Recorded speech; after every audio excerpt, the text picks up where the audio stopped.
Comenzamos hoy, hermanos, un nuevo año litúrgico.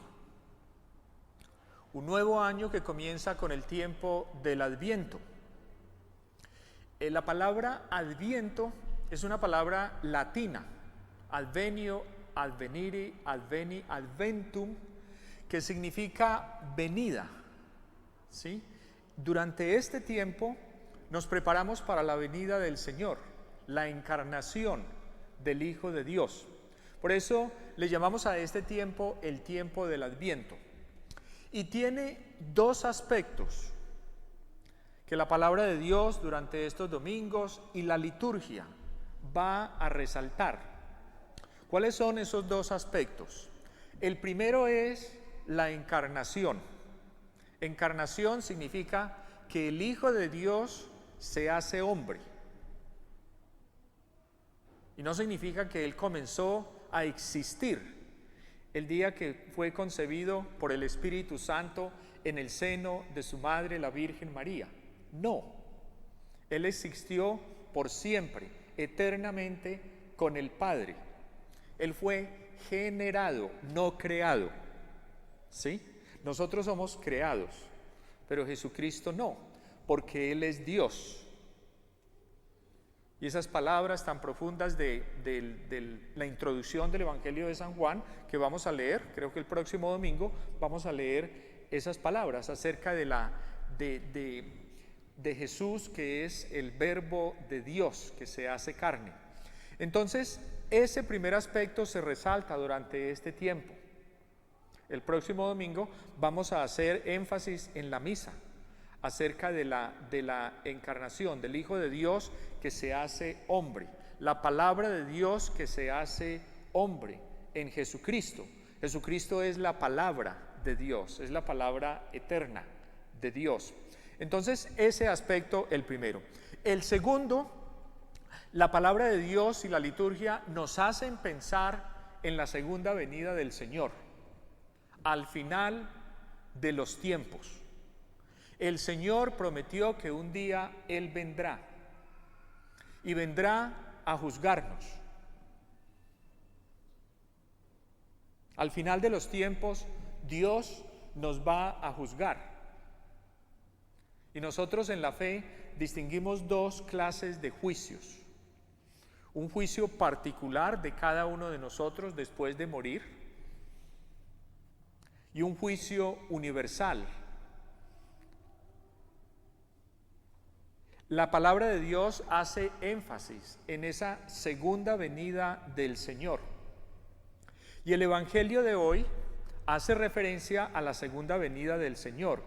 Velen y estén preparados, permanezcan alerta, porque no sabemos cuándo vendrá el Señor. Eso es algo que no sabemos. Pero lo que sí sabemos es que debemos estar preparados. El Evangelio está tomado del capítulo 13 del Evangelio de San Marcos. Este año vamos a leer el Evangelio de Marcos. Acabamos de leer el Evangelio de San Mateo el año pasado, el año que terminó hace 8 días. Y este año vamos a descubrir la persona de Jesús a través de los ojos de Marcos, a través del lente de Marcos. Los 4 evangelios son como 4 lentes, 4 personas que están mirando un solo acontecimiento, Cristo. Y entonces, en la iglesia creemos que en los 4 evangelios descubrimos la figura de Jesús. Entonces, este capítulo 13 es llamado el pequeño Apocalipsis, en comparación y en oposición al gran Apocalipsis, que es el libro del Apocalipsis. La palabra Apocalipsis significa revelación, y el libro de la revelación es un libro un poquito complicado de leer y de entender, que vale la pena que si tenemos estudio de Biblia en la parroquia, estudiemos el libro de la revelación. Entonces, esta sección del Evangelio de Marcos es lo que se llama el pequeño Apocalipsis. Leímos solamente una partecita muy pequeña, Pero ustedes esta semana en su lectura, ustedes leen la Biblia con la iglesia. Les invito para que lean todo el capítulo 13 del Evangelio de San Marcos, que es llamado el pequeño Apocalipsis. Y este mensaje va dirigido a cristianos que sufrieron persecución. Como ustedes saben, los primeros cristianos sufrieron persecución, fueron perseguidos por los emperadores romanos. El primer emperador que hizo una persecución contra los cristianos en grande en Roma fue Nerón, en el año 64. Incendió a Roma, le echó la culpa a los cristianos y comenzó una persecución sangrienta en el año 64. Los primeros cristianos vivieron la persecución de parte de los romanos y de parte de los judíos. Ellos fueron tomando la identidad propia de los cristianos y a finales del siglo los sacaron de la sinagoga. Los cristianos fueron expulsados de las sinagogas porque los primeros cristianos fueron judíos. Entonces hubo persecución. El libro del Apocalipsis y todo este mensaje va dirigido a cristianos que sufren persecución. Y es una invitación a que tengan fe, a que tengan esperanza. ¿Por qué? Porque el Señor un día volverá glorioso y los va a salvar. Es para nosotros de pronto un poquito difícil entender esto porque nosotros, gracias a Dios, en este momento no sufrimos ninguna persecución. Es posible que sí, pero no nos van a arrestar por salir de la iglesia y confesar la fe católica, ¿sí? Las autoridades no lo van a hacer. Ustedes saben, en la historia de México, en los años 1920, hubo persecución de los cristianos por parte del gobierno en México, ¿sí?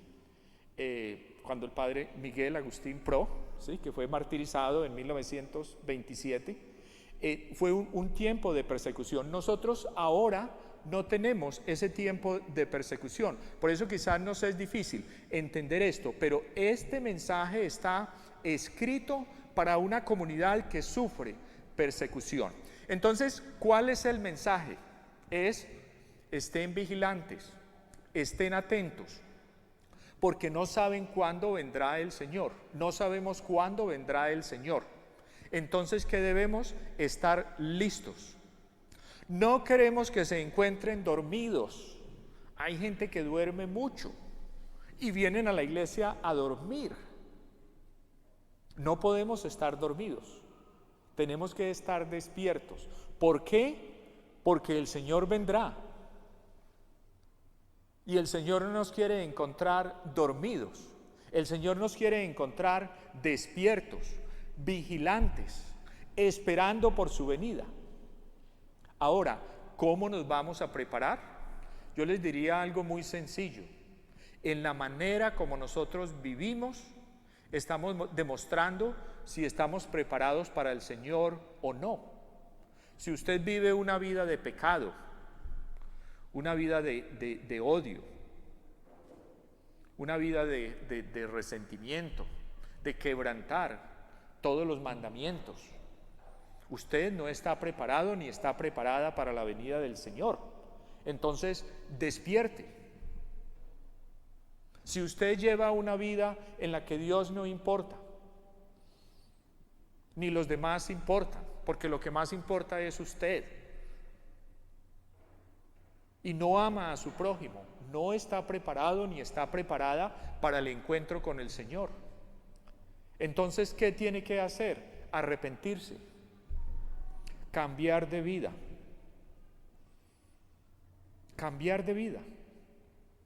cambiar su manera de pensar, de actuar, la manera como usted ve su vida, la manera como usted trata a los demás, la manera como usted vive su vida en familia, la manera como usted trata a las personas que trabajan con usted. Entonces usted puede examinar y puede mirar su vida. Y entonces esa es la invitación que hace el Señor. O sea, no podemos vivir dormidos en el pecado. Todos aquellos que están en pecado y no se arrepienten, están dormidos. Y entonces cuando llegue el Señor, ¿qué va a pasar? Los va a juzgar. Nosotros vamos a ser juzgados por Dios. Y yo no les digo esto para asustarlos. Yo a veces me asusto de pensarlo, pero Dios nos va a juzgar a nosotros. ¿Y cómo nos va a juzgar? Basado en nuestras obras, cómo vivimos nuestra vida. Entonces yo los animo a la luz de la palabra de Dios para que ustedes examinen su vida. Todo este tiempo es un tiempo que tiene un sentido penitencial, un sentido de preparación para el encuentro del Señor. Es un sentido tiene un sentido de arrepentimiento, un sentido de volverse a Dios, de prepararse para el encuentro con Él. En esta celebración eucarística, hermanos y hermanas, vamos a orar al Señor y le vamos a pedir que Él nos dé la gracia de estar preparados para Él. Que si nos tenemos que morir hoy, esta tarde, esta noche, Dios quiera que no, ¿sí? Que estemos preparados para el encuentro con Él y que Él nos dé a nosotros la salvación que nosotros esperamos durante esta vida mortal, esta vida que se nos ha dado en preparación para la vida eterna, ¿sí? Recuerden que hay dos vidas. Hay personas que equivocadamente dicen, la vida es una sola. No, hay dos vidas. Error, hay dos vidas. Y entonces esas personas dicen, la vida es una sola, me dedico a comer, a beber, a todos los placeres, a todas las cosas, porque la vida es una sola. No, hay dos vidas. Y esta vida es la preparación para la vida eterna que el Señor nos promete. Entonces, pidámosle al Señor que Él nos dé la gracia de poner en práctica en nuestra vida lo que enseña el Evangelio.